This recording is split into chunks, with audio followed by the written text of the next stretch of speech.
এক রাতে খেলা চলছিল। আমি বেশ কয়েকবার জিততে যাচ্ছিলাম, কিন্তু শ্বশুর এমন কিছু চাল দিলেন যে আমি হেরে গেলাম। আমি মজা করে বললাম, আপনি ইচ্ছে করেই আমাকে হারাচ্ছেন, তাই না? তারপর সারা রাত যা হলো আপনারা শুনলে অবাক হয়ে যাবেন। আমার নাম রূপা। আমি মাত্র ২৬ বছর বয়সে বিধবা হয়েছি। স্বামীর মৃত্যুর পর আমার জীবন যেন একেবারে থেমে গিয়েছিল। শ্বশুরবাড়ি ছেড়ে বাবার বাড়ি ফিরে আসি, কিন্তু সেখানে সৎ মায়ের আচরণে দিন কাটানো অসম্ভব হয়ে উঠেছিল। এমন সময় আমার শ্বশুর একদিন আমাদের বাড়িতে এলেন। তিনি বাবার সঙ্গে কথা বলে আমাকে শ্বশুরবাড়ি নিয়ে যাওয়ার অনুরোধ করেন। বললেন, এই ঘরটা তোমার মতোই নিঃসঙ্গ। তুমি এখানে ফিরে এলে আমি অন্তত কিছুটা ভালো থাকব। শ্বশুরবাড়ি ফিরে আসার পর দিনগুলো কাটছিল একঘেয়েমিভাবে। আমি ঘরের কাজ করতাম, সময় পেলেই বই পড়তাম, কিন্তু শ্বশুরের মুখের শূন্যতা আর একাকিত্ব আমাকেও অস্থির করত। এক রাতে আমি ঘুমোতে যাওয়ার প্রস্তুতি নিচ্ছিলাম। হঠাৎ দরজায় টোকা পড়ল। দরজা খুলে দেখি শ্বশুর দাঁড়িয়ে আছেন। তার চোখে ক্লান্তির ছাপ। তিনি একটু হাসি দিয়ে বললেন, বৌমা, ঘুম আসছে না। একা থাকার কারণে মনটা ভারী লাগছে। তুমি কি একটু বসতে পারবে আমার সঙ্গে? আমি কিছু না ভেবে বললাম, আপনি আসুন, আমি চা করে নিয়ে আসি। চা নিয়ে এসে তার পাশে বসি। তিনি হেসে বললেন, তোমার ছোটবেলায় কোনো খেলা খেলতে ভালো লাগতো? আমি অবাক হয়ে বললাম, লুডো খেলা খুব পছন্দ ছিল। তিনি তখন ঘর থেকে একটা পুরনো লুডোর বোর্ড আর কিছু গুটি বের করে আনলেন। বললেন, চলো আজ আমরা লুডো খেলি। এই খেলাটা আমার শৈশবের স্মৃতি মনে করিয়ে দেয়। লুডো খেলা শুরু হলো। প্রথমে মনে হচ্ছিল শ্বশুর হয়তো কেবল আমার মন ভালো করার জন্য খেলতে বসেছেন, কিন্তু খেলার মাঝেই তার চেহারায় এমন এক উচ্ছ্বাস ফুটে উঠল যেন তিনি আবার ছেলেবেলায় ফিরে গেছেন।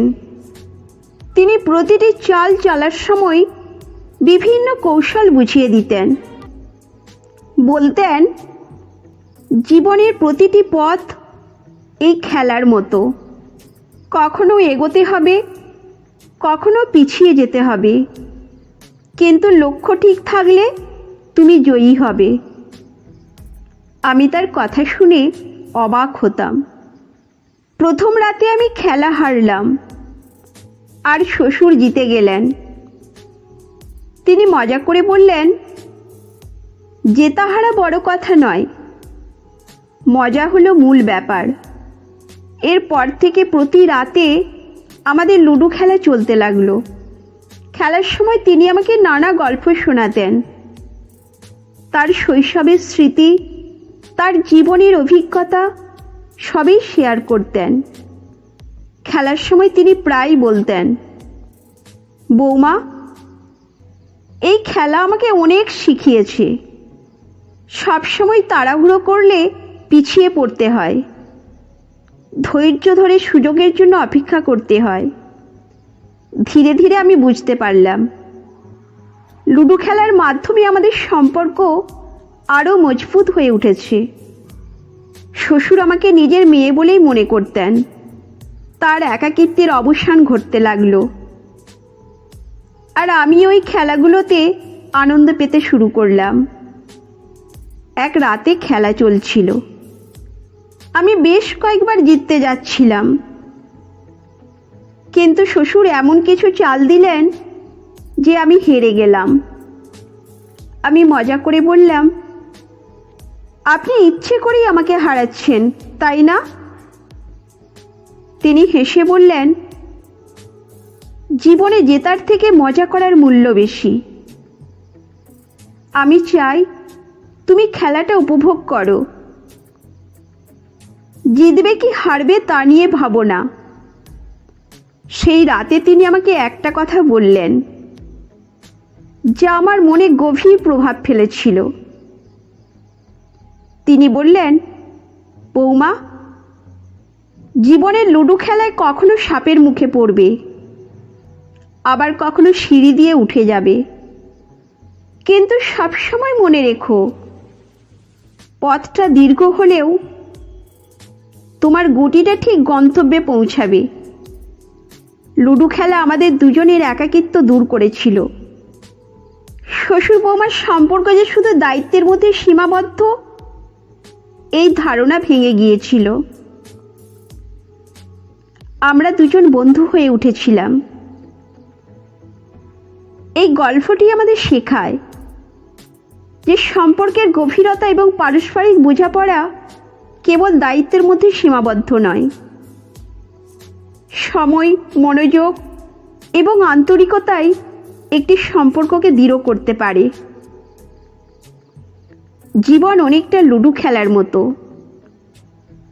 কখনো সাপের মুখে পড়ে পিছনে ফিরতে হয়, আবার কখনো সিঁড়ি বেয়ে এগিয়ে যাওয়া যায়। ছোট ছোট আনন্দের মুহূর্তগুলো উদযাপন করার মধ্যেই জীবনের প্রকৃত সুখ লুকিয়ে থাকে। একাকিত্ব দূর করতে এবং মনকে প্রশান্ত রাখতে সম্পর্কের মধ্যে বন্ধুত্বপূর্ণ আচরণ ও সময় কাটানো অত্যন্ত প্রয়োজন। ধৈর্য, বোঝাপড়া এবং পরস্পরের প্রতি শ্রদ্ধাবোধ আমাদের জীবনের নানা সমস্যা কাটিয়ে উঠতে সাহায্য করে। সম্পর্কের গুরুত্ব ও সৌন্দর্য উপলব্ধি করতে পারলে জীবনের যে কোনো ওঠানামা সহজেই জয় করা যায়। তো বন্ধুরা, এই গল্পটি যদি আপনাদের ভালো লেগে থাকে তাহলে অবশ্যই চ্যানেলটি সাবস্ক্রাইব করবেন এবং আপনার মূল্যবান মতামত জানাবেন। ততক্ষণ পর্যন্ত ভালো থাকুন, সুস্থ থাকুন। ধন্যবাদ।